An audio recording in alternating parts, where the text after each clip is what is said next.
Hallelujah, सबको जय मसीह की, प्रेज द लॉर्ड। मेरा नाम पॉल तारिक खान है और फिर एक नई वीडियो में आपके सामने आया हूं। और हमेशा की तरह वीडियो में वचन में जाने से पहले मैं कुछ बातों को शेयर करना चाहूँगा। इस बात को ध्यान रखें, हालेलुया, ये व्यक्ति तब तक नहीं बढ़ता जब तक उसे खुद परमेश्वर ना बढ़ाए। ये व्यक्ति तब तक कुछ नहीं कर पाता जब परमेश्वर से कुछ ना कराए। एक व्यक्ति खुद नहीं सोचता जब तक परमेश्वर उससे न सोचवाए। जब तक एक व्यक्ति खुद डिसीजन नहीं लेता है जब तक परमेश्वर उसे डिसीजन लेने के लिए एग्रेसिव ना करे, आगे ना करे। इसलिए जो इंसान करता है उससे पहले परमेश्वर उसके लिए हालेलुया तैयार रखता है। इस बात को ध्यान रखिए। आज का थंबल और टाइटल देख के समझ गए होंगे, इसी टॉपिक, इसी विषय के बारे में बात कर रहा हूँ। और वो टॉपिक और विषय है चरनी के ऊपर, कि जैसे आप पीछे स्क्रीन पर देख रहे हैं ये चरनी है। और मेरे प्रिय भाई ना, ये यीशु मसीह के टाइम जब यीशु मसीह पैदा हुए तो चरनी में पैदा हुए थे। उस चरनी का अर्थ क्या है हम सीखेंगे मेरे प्रिय बाइबल में से। अगर लूका 2 अध्याय उसका 12वां पद अगर हम पढ़ते हैं तो वहाँ इस प्रकार लिखा हुआ है, जो आपकी स्क्रीन पे आ रहा है, कि इसका तुम्हारे लिए ये चिन्ह होगा कि एक तुम बच्चे को कपड़े में लिपटा हुआ, चरनी में लिपटा हुआ पाओगे। यहाँ चरनी का मतलब क्या है? चरनी का क्या अर्थ है मेरे प्रियानो?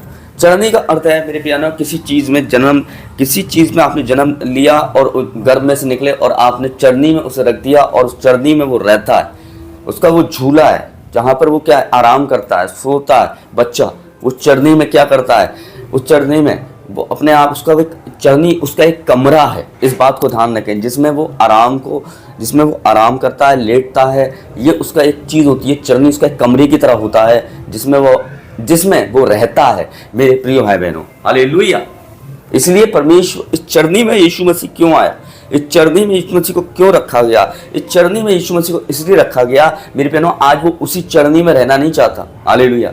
आज वो फिजिकल वाली चरनी में रहना नहीं चाहता है, आज इस चरनी में रहना चाहता है, आज हृदय की चरनी में रहना चाहता है। इस बात को ध्यान रखें। और जिस दिन आप मान लेते हैं कि मेरे लिए पापों के लिए मारा गया, गाड़ा गया, मुर्दों में से तीसरे दिन जिंदा हो गया, आप उसे उद्धारकर्ता के रूप में रिसीव करते हैं, उसी दिन वो इस चरनी में जन्म ले लेता है, हृदय की चरनी में जन्म ले लेता है। इस बात को ध्यान रखें। और चरनी इसलिए रहती है एक बच्चे के लिए कि वो उसमें रहता है। चरनी इसलिए रहती है कि वो उसमें सोता है। चरनी इसलिए रहती है कि उसमें वो दूध पीता है। चरनी इसलिए रहती है कि वो अपना आराम उसमें करता है। वैसे ही मेरे प्रियनो, चरनी इसीलिए है, ये हृदय की चरनी, जिस दिन यीशु मसीह इसमें जन्म ले लेता है उस दिन ये चरनी बन जाती है, उस दिन ये उसका स्थान बन जाता है, उस दिन ये रहने का उसका ठिकाना बन जाता है। इस बात को ध्यान रखना मेरे प्रिय भाई बहनों। हालेलुया।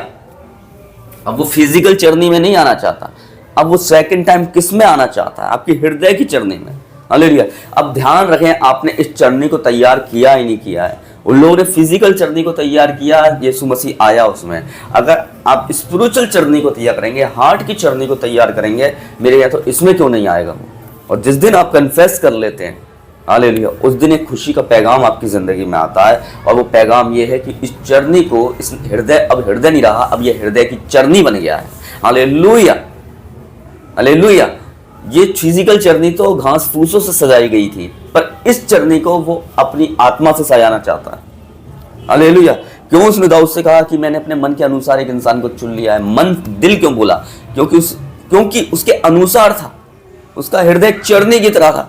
और परमेश्वर ने देखा एक हृदय इसकी चरनी की तरह है जिसमें मैं रह सकता हूँ, काम को कर सकता हूँ। तुरंत परमेश्वर ने कहा ये मेरे मन के अनुसार, मेरे दिल के अनुसार इसका दिल है। हालेलुया। मेरी चरनी के अनुसार इसकी चरनी है। हालेलुया। इस बात को ध्यान रखें। और जिस दिन आप कन्फेस कर लेते हैं उस दिन यीशु मसीह आपके हृदय की चरनी में जन्म ले लेता है। हालेलुया। इस बात को ध्यान रखें। ओ रबा सीखा रबा, फिजिकल चरनी में तब लिया था, अब आज स्पिरिचुअल, आज हृदय की चरनी में लेना चाहता है। अब सवाल ये उठता है, ये चरनी तैयार है या नहीं है? अगर ये चरनी तैयार नहीं है तो आप इसे तैयारी में मुब्तला कर दीजिए। इसे तैयारी में आप जुट जाइए चरनी को तैयार करने में। ये यहाँ घास फूस नहीं लगेंगी, ये चरनी स्पिरिचुअल चीज़ों से तैयार होंगी, ये चरनी उसके वचन से तैयार होगी, ये चरनी उसकी प्रार्थना से तैयार होगी, ये चरनी उसके साथ टाइम स्पेंड करने से तैयार होगी। हालेलुया। और किसी चीज़ से तैयार नहीं हो सकती। ये चरनी, आप उससे प्रार्थना करोगे वो इस चरनी को तैयार करेगा, आप उससे टाइम स्पेंड करोगे वो इसमें वो अपने लहू से तैयार करेगा। इस चरनी को हर दिन परमेश्वर सुंदर बनाएगा ताकि वो उसमें यीशु मसीह रह सके। इस बात को ध्यान रखें मेरे प्रिय भाई बहनों। तो इस थंबनेल टाइटल देख के समझ गए होंगे आज टॉपिक का विषय में कि आपको क्या समझाने की कोशिश करिए। अब फिजिकल चरनी में नहीं, अब हृदय की चरनी में आना चाहता है, तो इस चरनी को खूबसूरत बनाएं। सबको जय मसीह की, प्रेज़ द लॉर्ड। फिर एक नेक्स्ट वीडियो में बहुत जल्दी आपसे मिलेंगे। खुदा आपको बरकत दे। जय मसीह की, जय मसीह की।